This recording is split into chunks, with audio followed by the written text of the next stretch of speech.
Hi, everyone. Welcome to Curious K podcast once again. And I'm very excited to welcome you guys on the show today. This promises to be very interesting and exciting. Uh, like I promised, we're not just having conversation with entrepreneurs in Nigeria, but across Africa. And today we're having someone from Tanzania, East Africa.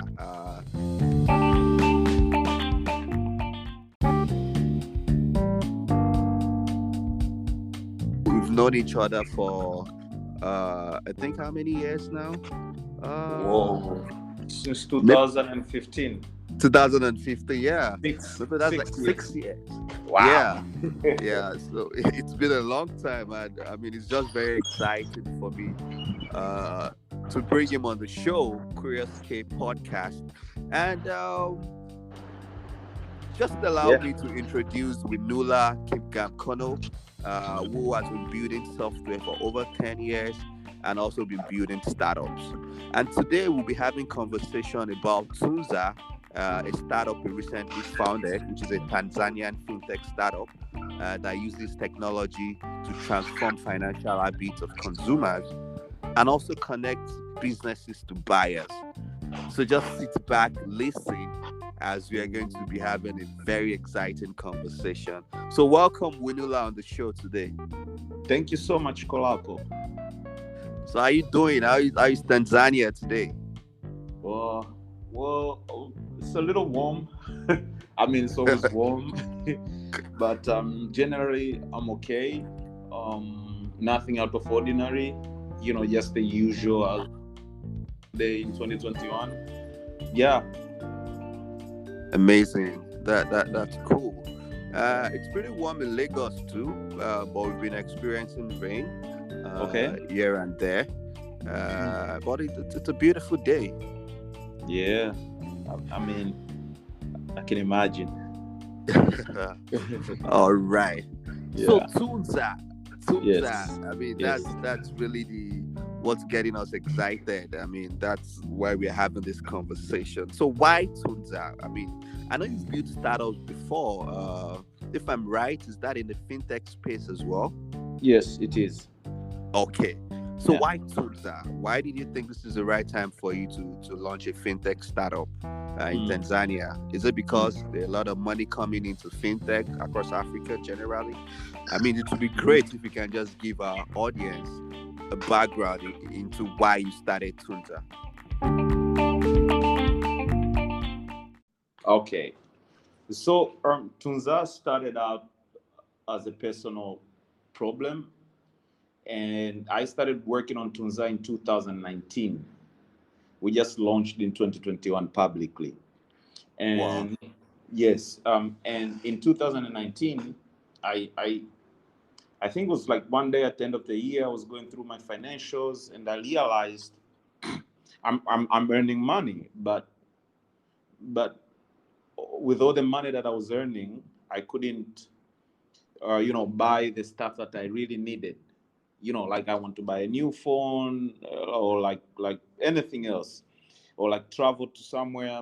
And I'm like, okay, so where's this money going? So because of that one question, I decided to go to two regions here in Tanzania. We went to here in Dar es Salaam, and also we went to Tanga, which is relatively similar to Dar es Salaam. And Dar es Salaam is the most developed city in Tanzania, and Tanga is simply a small town. They're both by the ocean, and so we talked to people we wanted to understand what are the challenges that they see when it comes to managing their personal finances. And we got very, very interesting feedback. Very interesting feedback. And so we went back. This was up in April 2019. So we went back and we started to work on the very early prototype. This was paper prototype, clickable, and we invited other people, and they were testing it out. And the initial idea was of Tunzaa was to allow people to put money and then take it out whenever they are ready to spend it on a specific goal. But then from like talking to these people, getting feedback, try to understand from both sides, from business owners to like normal consumers, like who are not owners of businesses or anything. We just wanted to understand, you know, what are the challenges that they're facing when it comes to personal finance. And some of them mentioned like they put money aside for something specific. And I don't know about Lagos, but here in Dar es Salaam and in Tanzania generally, like most people told us that when we put money aside for something specific, something else always comes up. Is that the case? Yeah, yeah. I think that Exactly. happens everywhere. Yes. And it's not just from their side. It could be like your auntie or somebody in the village calling you, hey, sir, your uncle swallowed an egg here, so you have to send a little bit of money, so we take him to hospital. You know these things, right?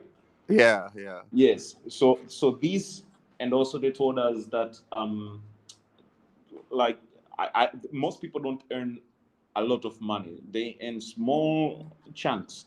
So Mm. therefore, it's a challenge to budget this small amount, because you have to buy. Let's say you want to buy the new phone that costs like $100, for example. But most people are earning $100 in a month, um, and so it's such a challenge to do that.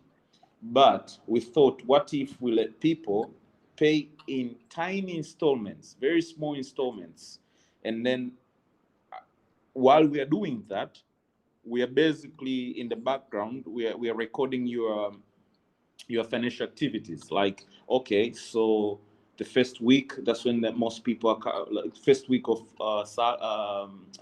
the month after being paid a salary, then most people are spending and everything. And basically, using this information, we want to help our users manage their finances better, because now you can see, okay, I have here this amount, I will travel at the end of the year. On this, I will buy a new phone, and here maybe I'll buy a new laptop or something like that. And so that's essentially the idea behind Tunzaa, and that's what we are doing right now. Nice. I think Yeah, that's very interesting, and I think it's very yeah.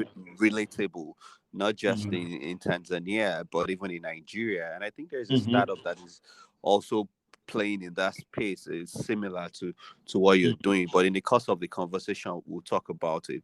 But I Hmm. would like to know. Let's use the example of the phone you gave, for example. All right. Yes. I Yeah. want to buy $100 phone, but I Hmm. can't afford it all at once. I can only Hmm. pay in bit. So Yeah. is Tunza financing the purchase upfront from the merchants, or how does that work? All right. We've been getting this question a lot. Just to clarify, we are not a company around buy now, pay later model. I think you're familiar with that. Yeah. Yeah, we are more of a pay now, get later. So what we do is we don't fund this fund.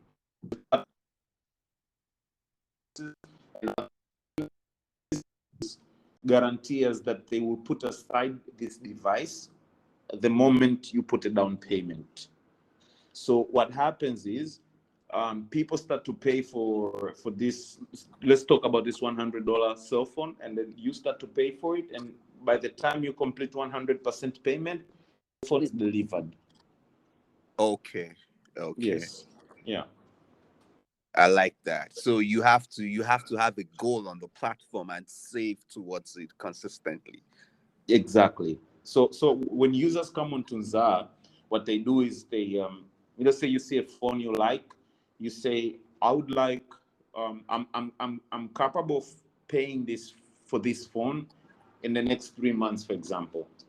So you put there the last date of payment, and then you say you define the intervals, like how often are you going to pay for this phone. So you say, like, if you're earning week, or if you are earning daily, depending on what you do, or monthly, then our platform automatically that you have to put aside.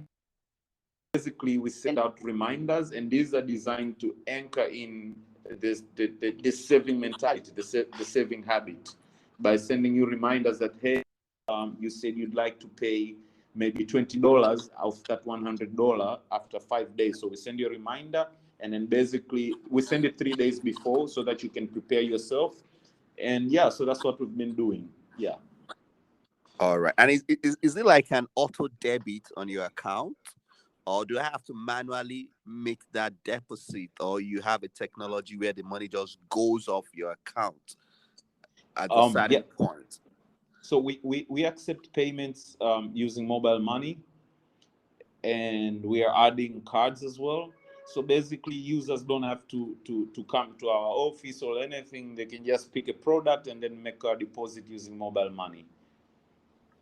Interesting. Amazing. Yeah, yeah. So if you can tell us the mobile money in Tanzania, we all know it's very big in Kenya, M-Pesa. What is Mhm. the mobile money like? I mean, what can you tell us about how that is changing things in Tanzania? Um, yes. So mobile money, like the story that you're hearing from Kenya, is the same in Tanzania too. Mm, And I'm going to get you some basic numbers. Just 1 second. Yeah, because this was very essential for us to understand. okay. So I read a report by GSMA in 2019, and then they mentioned the cumulative money that has been transferred through mobile money in Tanzania alone is $27 billion. Wow, that's So amazing. this is, it's crazy. Like it's such an opportunity, and the penetration is all over the country. Like I can even send money to remote areas, and you don't need internet to do this. You just have to use USSD. It's quite an old technology, but very very useful. So the mobile money landscape is quite interesting in Tanzania, but also now we are looking for ways to allow people to use the same tool that they're paying electricity bill or the water bill to be able to purchase other things, and that's why you have platforms like Tunzaa and others. Yeah. So let's talk about funding. All right. So I mean, let's start from your perspective of funding in the Tanzanian startup ecosystem. Mhm. Then you can share with us if you've raised funding for Tunza or what are your plans in doing that. Yes. So for Tunzaa, I haven't raised funds, and I'm not actively raising any funds right now because I wanted to first of all understand this platform, being new in my country, being new to us as well. So everything is self-funded right now, and we officially launched for the public in June 16th. So this is like 2 months ago, and we've been very interesting, very interesting numbers in terms of like usage and everything. We have over so since June, over 2,000 registered accounts on Tunzaa. Oh, So this interesting. is, yeah. So this is very interesting because I mean, we met in Helsinki when we discussed the landscape in Africa when it comes to startups. So you understand, like putting in a marketing budget, get 2,000 plus. This is now I'm reading it is 2,657 total users. This is very interesting, and we have paying users already. So on Wow. this platform, yes, we do. We have 364 orders. I'm reading directly from the dashboard. Nice. Yeah. So we have people actively paying on Tunzaa, and we are now at an average of like $500 a day on average. What we are getting That's really interesting. I think in revenue. Yeah. and revenue. Yeah, Yeah. interesting. I'm just trying to imagine what the growth is just going to be like. in the Mm. nearest future, or in the couple of months down the year. Mm. And hopefully we'll have this conversation this time next year again, just to talk about the growth, Yeah. and I'm sure the numbers at that point will be very interesting. Mhm. So what would you say about startup investment in Tanzania generally? What is the landscape like for startup raising funds? Do you have like an angel network that is supporting startup? What's your view? Um, so there are some activities, but they're not impressive. Mm, And this is by comparing to Kenya, which is more or less like Tanzania in terms of like the language. They speak Swahili and English as well as how we do it. So in Kenya, there's been active active players in terms of like the investors and all of that. In Tanzania, there's some activity, but most of the money is coming from organizations as grants. And as much as this is nice, I still think we need to have investors like businesses that are ready to come, not just businesses, people to actively put money in startup so that people, like me or any other guy who is working on their startup or any other person working on their startup, to be able to speed up the process, because that's what the money helps with. Yeah. So it's not impressive. It's not where I would say this is really nice. So you have to work 4 or 5 times harder to get to this to raise funding. all right, but there's been growth over the years, right? I Yes. think in 2015 compared to 2021, I mean, the first time we met, I'm sure there must have been growth and in the ecosystem. Hmm. There has been growth. Yes. All right, so hopefully that's going to improve over time. Yeah. Hopefully. Hopefully. So what's your plan for growth for Tunza? I understand this is a point where you're still growing your numbers. Where do Uh-huh. you see Tunza in the next 5 years, for example? I mean, how do you think this platform can evolve, and change the way people actually plan their finances, not just in Tanzania, across Eastern Africa, uh, as well? Well, I would say so. My plan is to to first of all um, first of all, focus in Tanzanian market for now. And when I say for now, I mean 3 months to 6 months, right? Because here we'll be able to learn to understand this business better. Like, what are we trying? Which areas do we need to focus on? Which areas bring most issues? Because imagine somebody paying for 3 6 months. You don't know what will happen. Uh, prices are changing and everything. And soon after that, I'm looking at two places to expand into, which is Nairobi and Lagos. So hopefully, Kolapo, we might meet very soon again. um, Yeah, that would be yes, very interesting. yes. So I'm looking at Lagos and Nairobi, but also um, for the coming 5 years. That's a very interesting question. I'm really my plans are really 3 to 6 months from now. I'm not thinking that far yet, because Okay. without understanding this product, so maybe when we talk again, I might have an answer for you. All right. Yeah. All right. Nice. So let's go back. Let's go back a bit. Yeah, if you can just tell us about your previous startup endeavor, and what are your major lessons building that at that point. So I would just like to, I would like to learn from that, and also our audience just to get perspective in terms of your experience building before, and what happened during that process. So in building Tunzaa, right? No, before Tunza.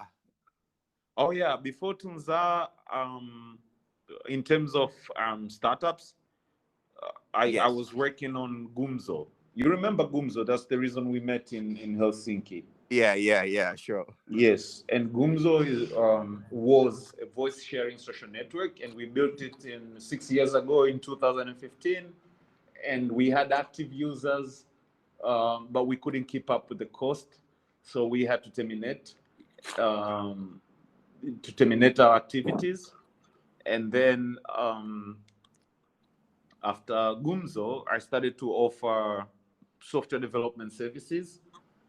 Um, Under Ellipsis Digital. That's my current company right now. And so we started to build software for other people until when I decided, okay, now it's time to work on a startup again. And so now I'm working on Tunzaa. So yeah, it's been a very interesting journey in terms of when I look at myself while I was working with Guumzo and while I'm working on Tunzaa, definitely these are two different people. So sometimes I think to myself that yeah, maybe if I knew if I knew then what I know now about startups, maybe we would Mm, have more chances to survive. Yeah, mm. yeah, Interesting. And yeah. Gumzo was a voice sharing application, right? Yes, yeah. Yeah. So now that we have like Clubhouses and all these applications now, how does that make you feel? Like you've actually built something like that before. Was it that Gumzo was too early? I mean, we have Clubhouses taking every word by storm, and now we Yeah, have other platform trying to build something like the Clubhouse. We have Twitter Space, I think LinkedIn, and other platforms. But you've yeah, actually built a similar products like that five, six yeah, years ago. So how does that make you feel hearing about these new platforms and it was like something you've built before? yeah. Well, the startup scene is brutal. That's one thing that people Hmm. should know. Like it's not it's not for the faint heart. Especially because it wasn't just like almost everybody who knew about Guumzo kept texting me like, "Yo, we just heard about this platform that works exactly like how you guys built Guumzo. How does it feel?" And I gotta say, like, this is expected. You would start something today, and maybe the timing is not right or the place, because we launched in Dar es Salaam. They launched I think they launched globally, but they started in Silicon Valley, and and so there's so many different factors that I think a month after launching Clubhouse, then they raised some funding. We never raised any funding. So all these issues all together are the like that would show you that like I don't know how to put it, but it will show you that that startup scene is very dynamic and and like you have to always stay on top of whatever that you're doing, because even for platforms like Facebook or Instagram, I mean, you see what happened to Snapchat launched stories, everybody picked them up. So if you build something interesting, people will take it, and there's nothing like you can do. So if you feel bad about it, that's up to you, that's your personal problem. The thing is, you need to like look at like, okay, what went wrong on my end that we couldn't achieve this same level of success like the other guys did. So there's a lot of things that you can look at, you as a person or me as a person, and then say, okay, so this is where we made a mistake. We didn't understand 1, 2, 3, and these other guys did 1, 2, 3. Because even for now, for Tunzaa, somebody else would come and then they say, oh, okay, that's a great idea, and I think it would work for Indian market, for example, or for Nigerian market. There's nothing you can do about it. It doesn't matter who came up with the idea. If the idea is good, people will work on it. So yeah, so I don't feel like bad or anything. Of course, I wish Guumzo would have had that success, but that is good. I could linger on that like, yeah, why we're not growing, or I could focus on other things, and I chose the latter. So yeah.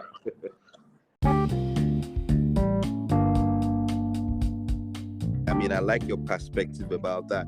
And one key thing you said is timing. All right. Yeah. And I think Yes. that is just very key. I mean, that defines whatever product that you're building as a company. All right. Timing is just critical. You might have, even you might have all the money, Yes. to push it. But when the time is not right, I mean, the time is just Yes. not right, you know. So I think that's part of the luck, in quotes, if I can use that word, that can make building a successful product happen. Getting the timing right. Yes. Thank you very much, Ng'winula, for sharing that. And Mhm. I would just like to hear from you. What would you like to say about Tunzaa as we round up the this conversation?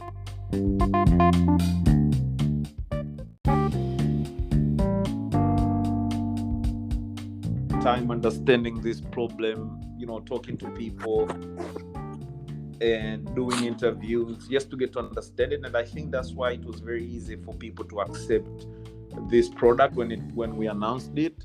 And from like having active users, from having paying to having people volunteer to Tunzaa for free, this is all very interesting for us. So I think right now the next thing is to work on growing the usage from the registered users we have, and also to people to use Tunzaa while we are learning and improving the platform. And that's what we are doing right now. It's just product development and growth.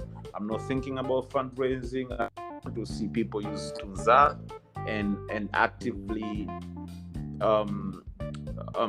actively using it, not just like using all by having accounts. Yeah, so that's yeah. Sounds good. I really like that approach. So is this something you like to say in Swahili too? Maybe you teach me one or two things in Swahili too. So I'll keep that at heart. Yeah, the easiest one is Asante. I think because you have a tribe in West. Yeah, I think that's in Ghana. Ghana, yeah. There's a Yeah. tribe Asante, and that means thank you. Asante. Nice. Yeah, it Asante. means thank you. Yeah. I like that. Asante Ng'winula. Yes, exactly. Asante Colabo. Yeah. All right. So thank you very much for coming on the show today. Thanks too for having me on your show. Yeah. Yeah. You're welcome. So everyone, that's Ng'winula. Thank you so much listening to this episode. And as we do, kindly recommend this show to your friends, your loved ones, and people that think are interested in startups or building something amazing out of Africa and to the world.